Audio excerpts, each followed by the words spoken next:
Maccaulay House. We are restored to the 1850s and 60s.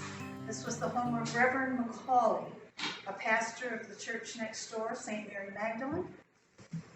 This house was his home, and because of his inheritance, the property included about 500 acres, which was used as a working farm, although Macaulay's focus was more clerical. We were fortunate during the restoration to have found a Rumford fireplace, and if you're interested in more information on how these are built, because they've become quite popular these days, and what the physics are behind its good draw and why it is so popular. We also are fortunate to have the beehive oven that is attached, and this was where you would have done your heavy baking when you were doing all-day bakes for your bread. We have a fire started, and the fire is critical to everything that we do in the hearth. How it works in terms of its development of coals, the amount of flame that hits the bottom of your pots, etc. are very important. It is something you learn over time, and people who spent years following their mother and then moving on to their own households would have learned the schedules and the techniques and the tricks of the trade. Because to feed a whole family over a hearth is quite the trick. Once hearths were finished, and you can see from here, we did at one point have a stove. And although stoves were the next development and certainly made life easier in many respects, it was just as much work. Okay, we have two cranes, and these cranes have S-hooks, and the distance across the crane and the number of chains gives you a lot of versatility in terms of having what you're cooking closer to or further away from the fire, depending on what it is you're doing. And the up and down with the hooks makes a great deal of difference when you're starting something and then you want to move it higher just to simmer. We have tools that we'll talk about when we do our actual cooking, because that will work into things better. We have to have a fire going. In those days, it was really important that the fire was with you all the time. We are fortunate today that we can use matches.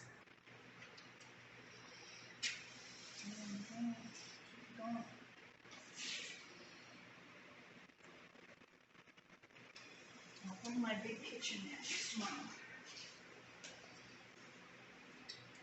So we want to have a bed of coals anywhere from 4 to 8 inches.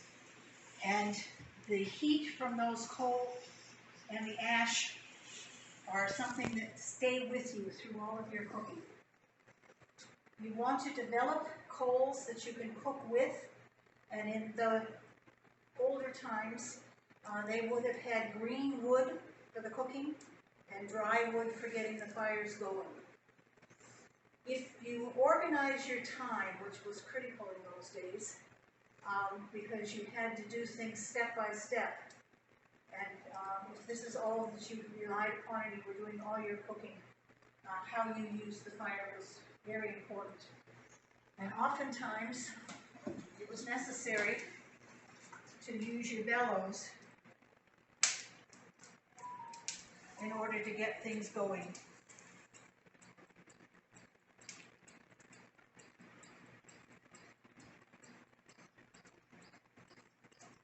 There we go.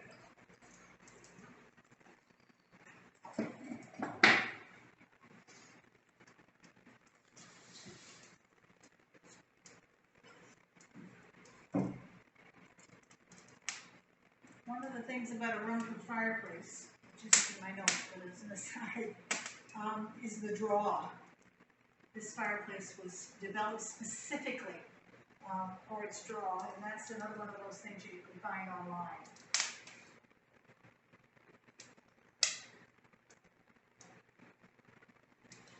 we will jump to the end of the day.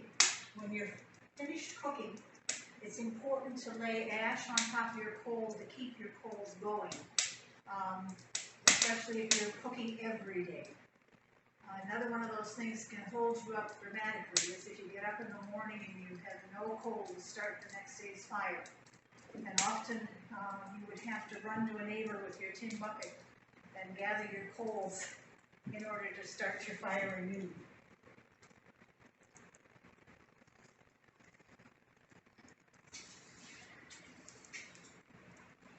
The pots that were available to use in those days were in the main cast iron. And we have a couple of different soup pots. These cast iron pots have a domed lid, and you would put your cooking inside, be it a soup or meat. And the purpose of the domed lid, this one actually says drip top, is that the condensation from your cooking develops on the lid and comes back down onto the food so that things do not dry out and that you can keep your soup and your meats well hydrated.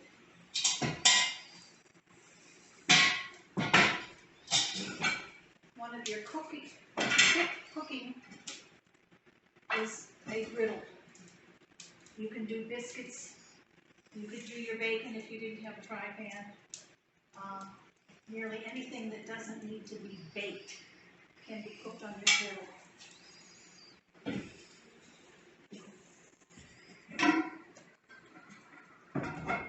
There are fry pans of different kinds and small griddles. This one could be used for cooking a soup or a stew, but it can also be used for baking. And it has a lid.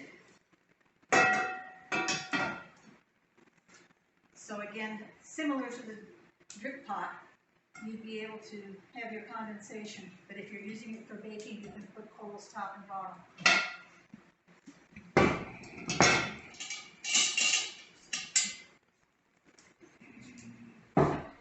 This is probably the workhorse of the kitchen. It is called a Dutch oven. And if you had nothing else, this would do you well. It has a few legs so that you can put fire underneath, and again you can put the fire on the top.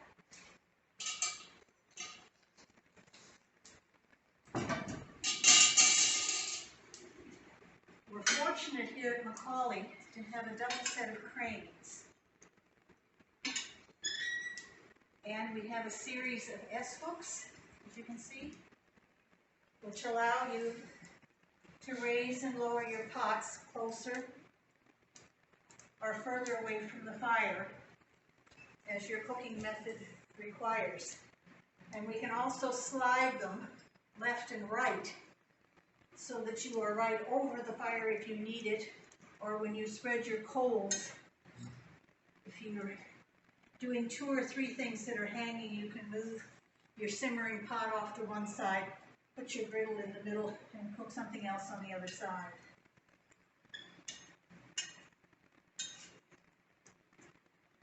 In the older kitchens and farm kitchens, you often had just one large crane that would come quite far out into the room.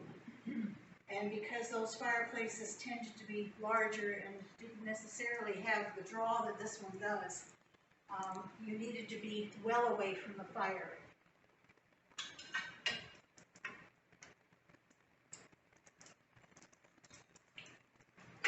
When you're using the pots with the bales,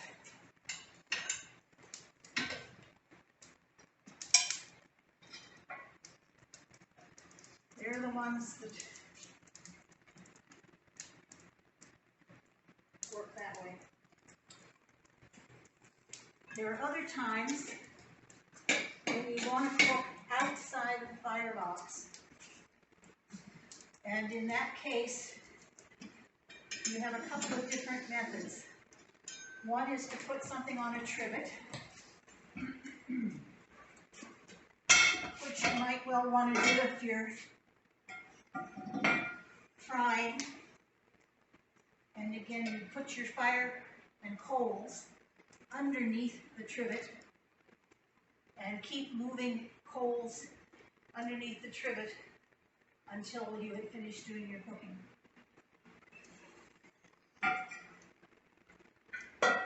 As you can see, all of this requires much bending over. And one of the reasons for having a higher bed of coals can be that it's a lot easier on your back because you can keep your fire and your coals a little higher up.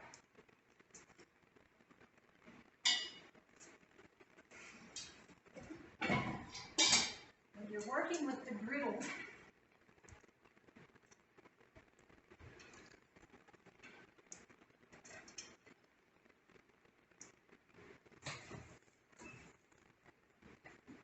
as with all the pieces you're using, you'll want to preheat.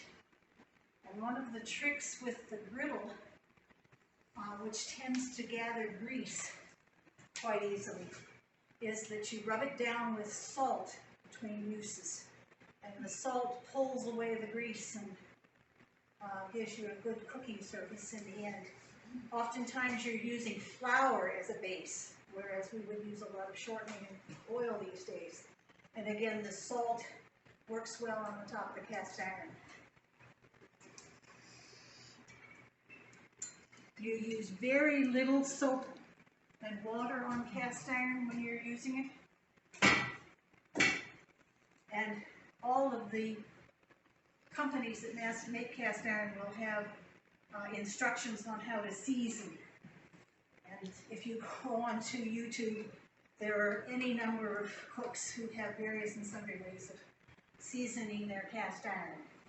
And at the moment, one of the things that's interesting is that there's a group of people who figure that you season at a very low temperature, and then there are still the people who figure you have to be at 450. I found when I was re-seasoning the bake pot the other day that on the low temperature, unless you've done an absolutely excellent job of laying the oil and then wiping it away, when you're seasoning at the lower temperature, it gums up. So I would suggest the higher temperature. I would be on that spectrum.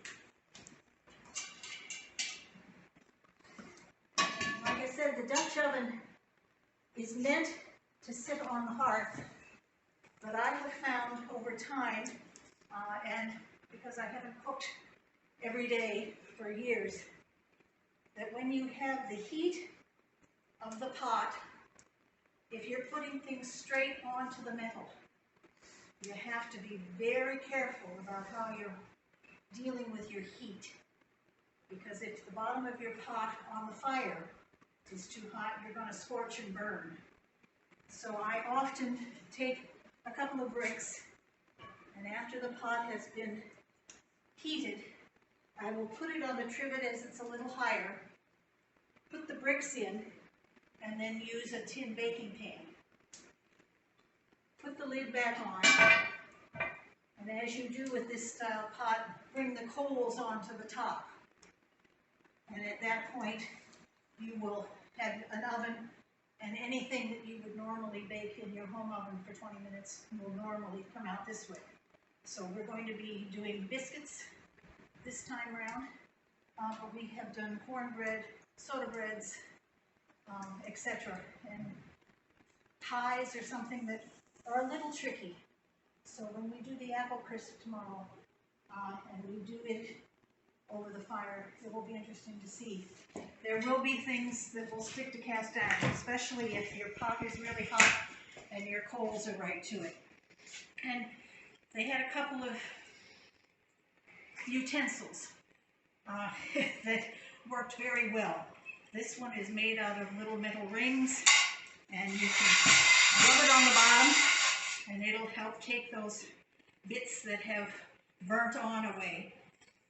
Something even simpler, broom corn bundled, makes an excellent scrubber. Once you have cleaned out the pot and you have wiped it down well, you will oil it again and then put it aside, ready for its next purpose. When you're using your fry pan and your griddle, as much fun as it is to cook over the fire, ash is always an issue. And one of the ways that they solve that on top of the food and on the cast iron, was to just use something as simple as a feather. About the importance of the ash and the coal to the cooking process. And we are using dry wood, and I am pleased that it is not burning away as quickly as I was afraid it might. Green wood would be better if you were going to be cooking all day, as it creates a much better coal that holds, so that when you're moving those coals either between the bricks or underneath your trivet, or you're setting a pan on it, you're not having to replenish continuously. But I will have to put some ash up over the coal in order to try and maintain some of that heat, so that when we start again tomorrow, we are not taking as much time to develop our cooking surface. As important things that we have talked about is the importance of coals in the cooking process.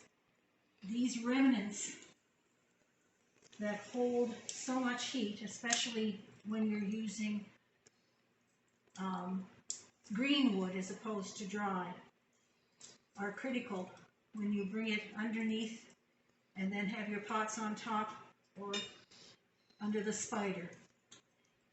We want them to hold for as long as they can, so that you're not continuously replenishing, losing heat, and then bringing it back up again.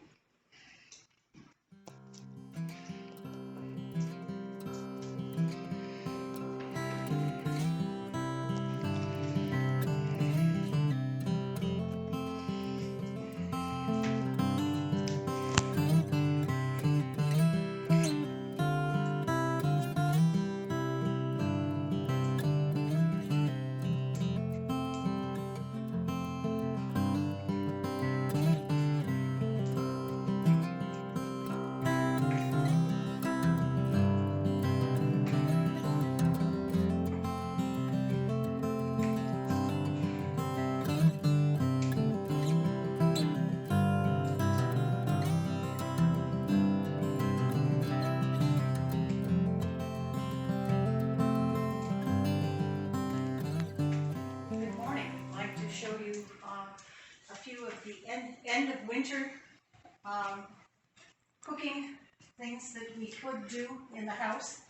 At this time of year, your root cellar would be pretty much your source of anything that had been fresh. And so today we're going to work on a root cellar soup.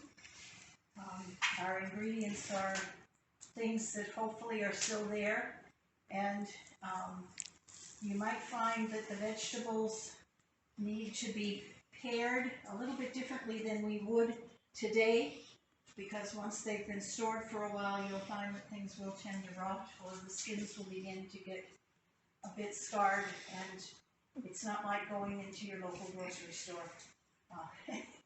And we would certainly save all of the pairings if we still had any animals that we needed to feed, or we would redo that into potentially a vegetable stock. So I will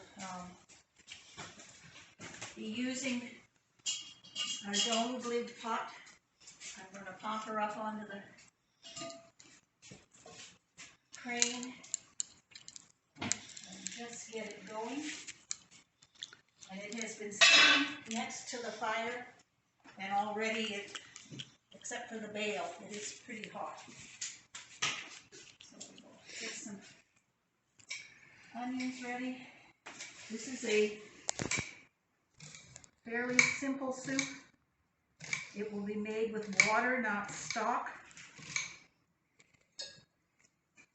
Okay, we have the vegetables and the water, the onions and the rosemary.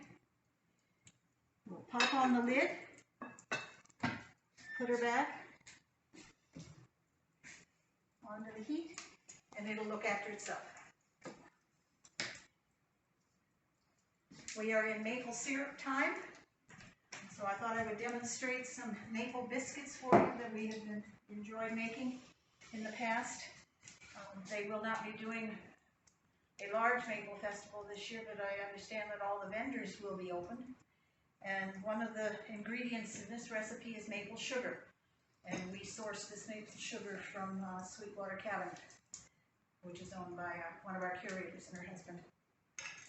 I have pre-measured the flour, the baking powder, some sugar, a bit of salt, and I am adding, in this case, shortening. They would have used lard in the day much more often than we do now. There is a difference in flavor when you're cooking with the lard as opposed to the shortening. So like with all biscuit recipes, you want to cut your shortening into the flour until it forms little beads.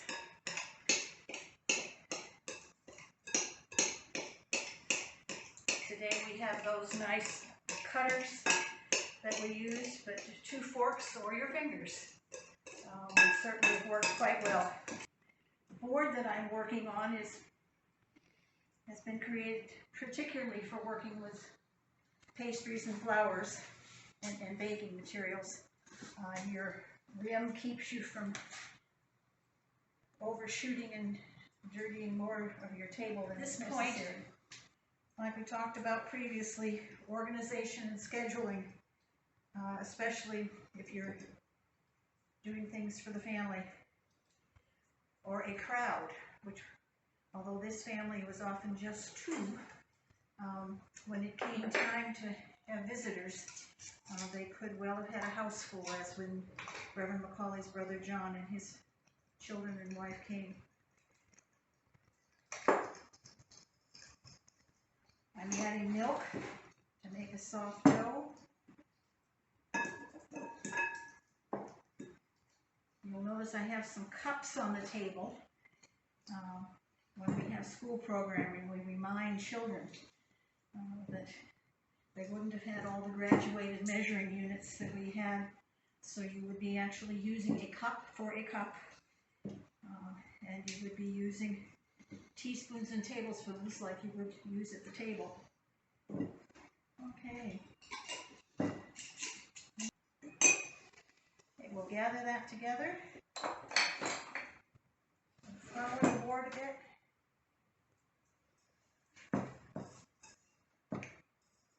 And we're going to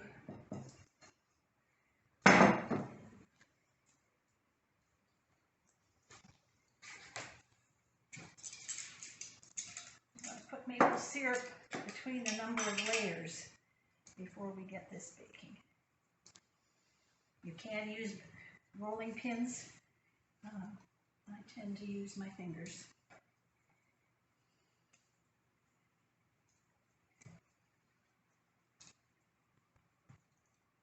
Okay.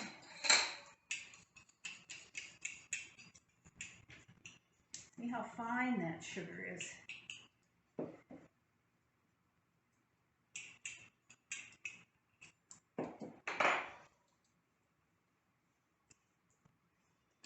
Okay, and we'll fold that over and make a layer.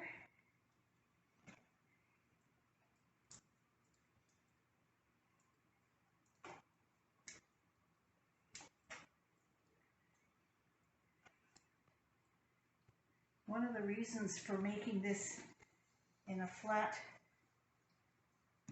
unit that you cut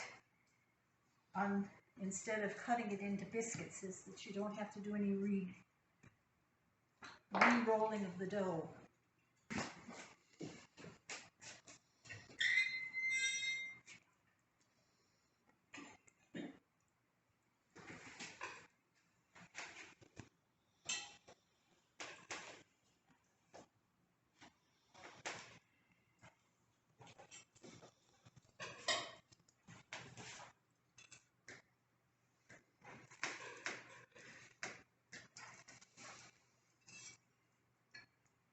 Trick now is to remember that you've put these on And that as you're moving on to the next bit of cooking that you need to check periodically.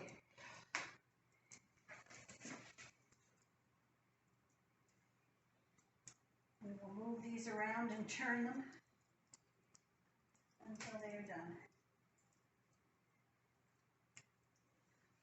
And I don't know if you can see the layers here, or the nuts.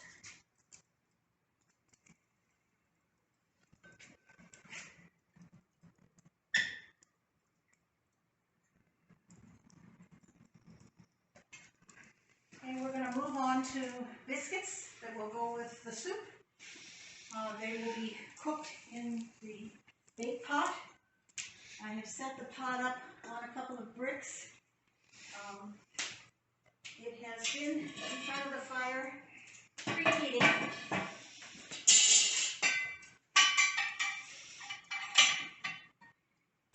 And I am going to launch my pan on a brick so that hopefully I don't burn the bottom. We have begun to develop those coals we were talking about.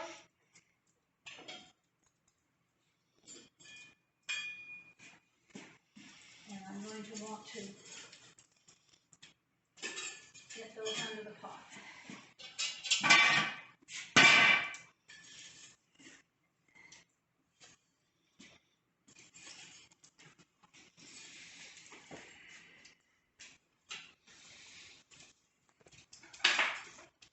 And we're also going to do the apple crisp today. And we'll be using the fry pan with lid and the spider. Bring that closer to the fire.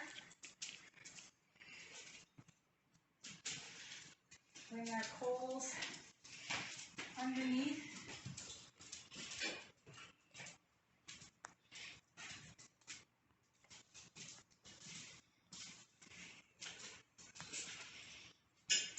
And get that preheated.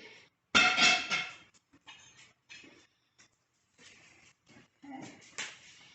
We have apples, into which we're going to put, again, maple sugar for sweetening.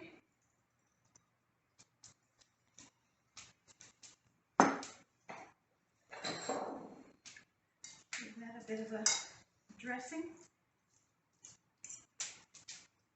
Okay, I'm going to put a bit of shortening in the bottom of the pot. And you can see at this point I'm still able to use my hands.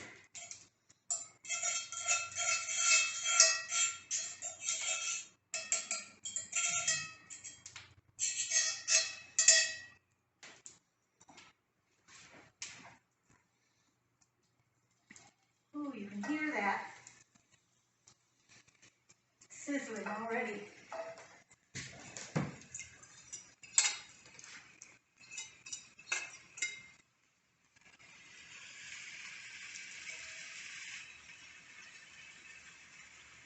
So we have plenty of heat under there at this point.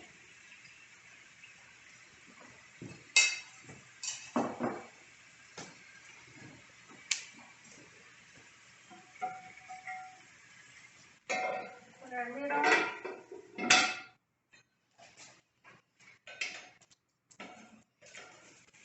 Spread that out just a little bit more.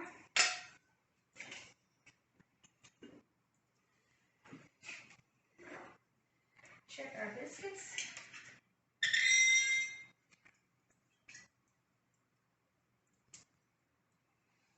We are just beginning to get some color. And I have to be careful that I don't lose my layers.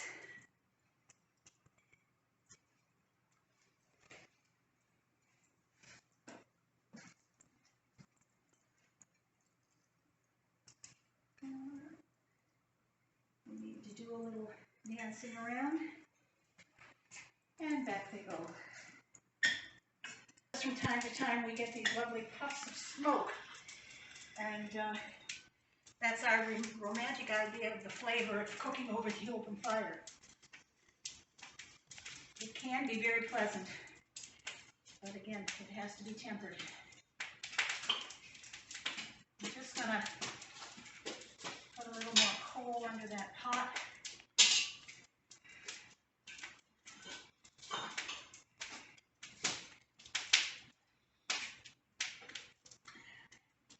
We'll start our biscuits.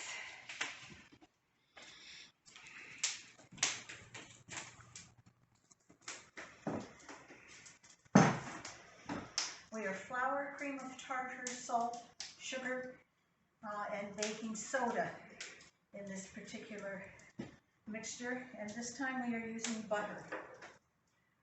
Another one of those staples in any home, farm or city.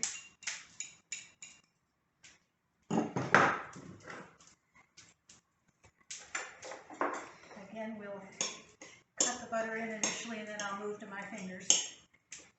The harder the butter, the better the mixture. In talking with some others who are doing baking these days, we're finding that there seems to be more liquid in the butter, which is changing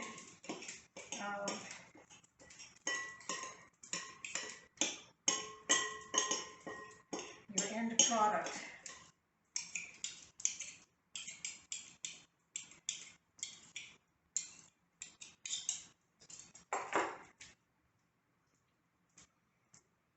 Even with the heat of this fire, we still have cold butter.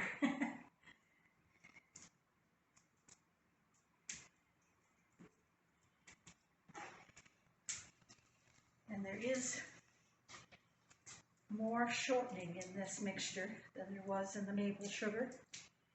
So we will have a richer biscuit.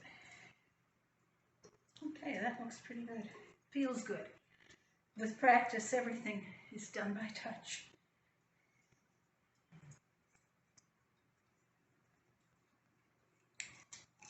We have a half a cup of milk and an egg for liquid this time. And I have put the egg in the milk.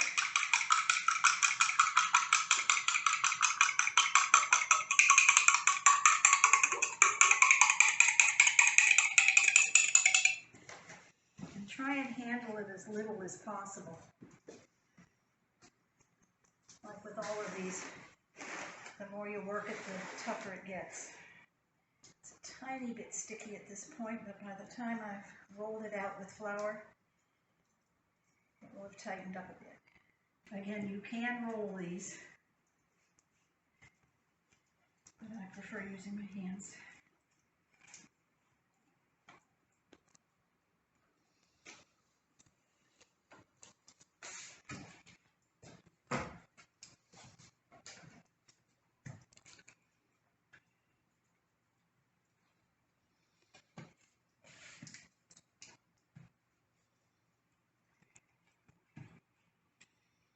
Okay, I'm going to use a tin cutter with just straight sides.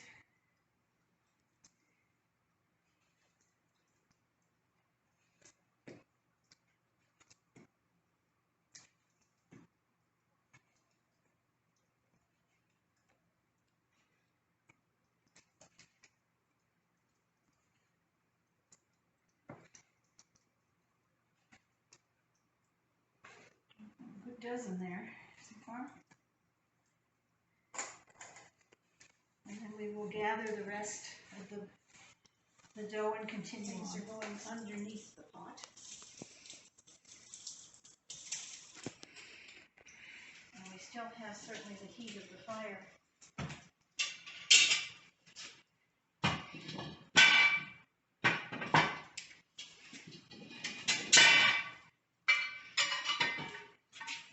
Oh, plenty of heat.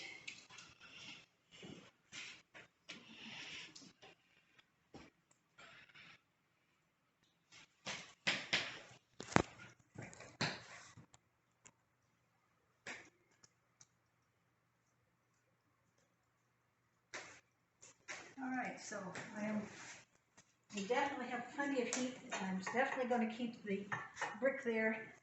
Put in my tin pan. Center my biscuits.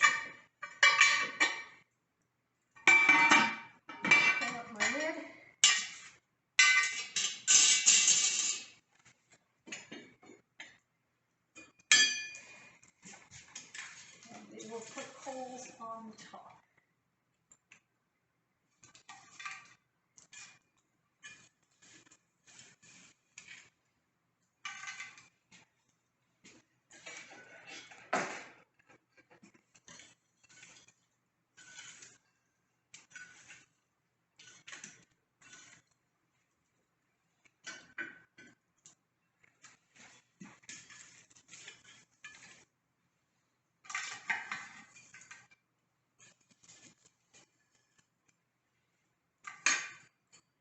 Alright, we will leave that for a little while. My maple biscuits are really opening up. You can certainly see the layers this time. Ah, color's even better. Pop those over. All right. Just move those back. We will double check our apples. And that is now definitely hot. I'm using a fireproof glove for safety purposes. Oh, look at that. They are really, really nicely cooking down. And look at all the condensation that we've dropped onto the hearth. Okay, we'll put the topping on. There's a lot more liquid there than I thought we would have today.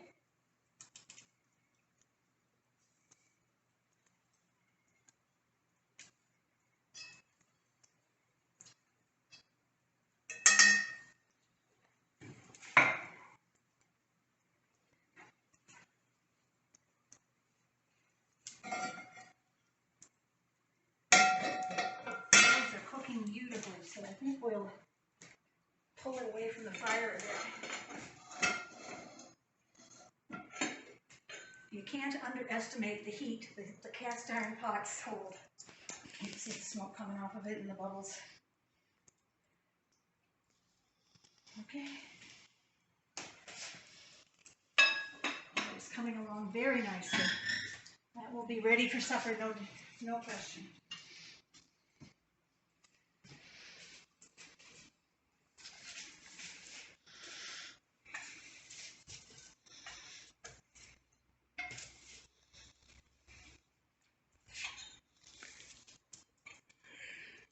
Because we would like to have the crisp on the top, we will just add a few coals to that lid.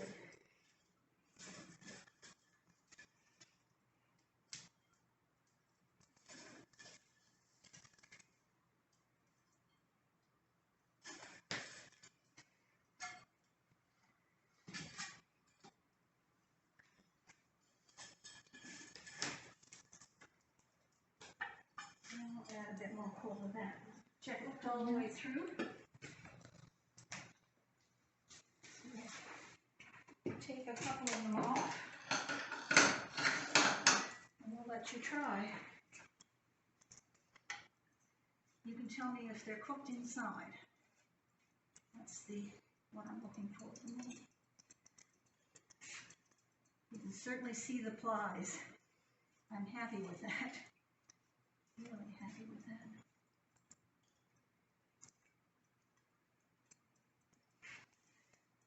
That one looks like it may be a little soft in the middle.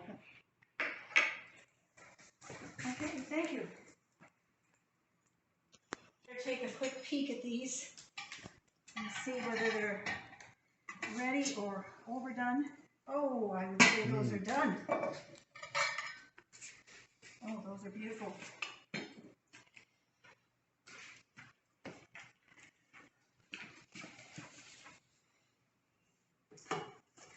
I think we'll do another batch since we seem to have enough heat.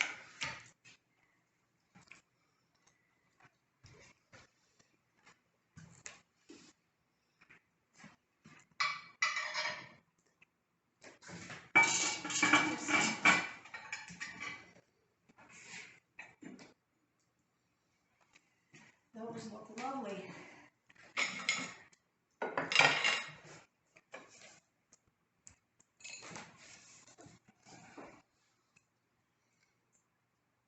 Ooh. Top and bottom.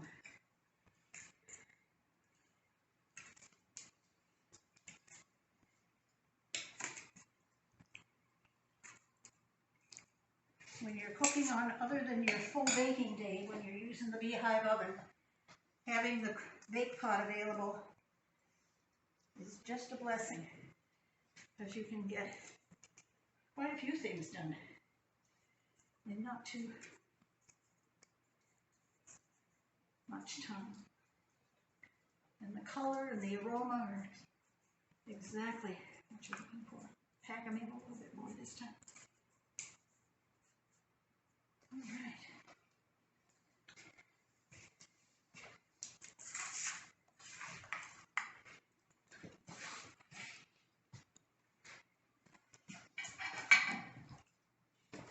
And I am presuming that there is enough residual heat here that I shouldn't have to add any more coals at this particular point in time. We will try and see. And we'll see if the apples are cooked away.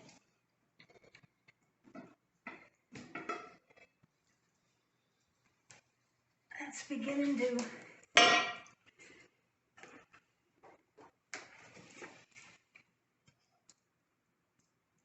that has reduced quite sufficiently, and you can see that there's not the liquid that there was previously, so it is doing well as well. So we don't need any additional heat on that. So let's bring the apple crisp up.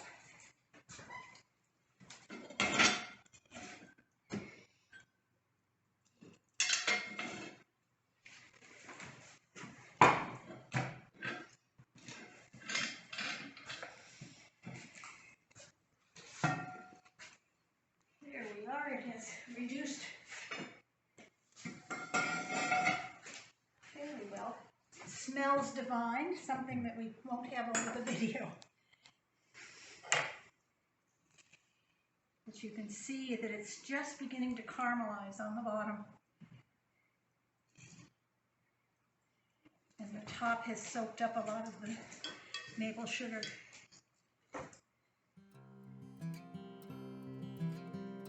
So we are complete.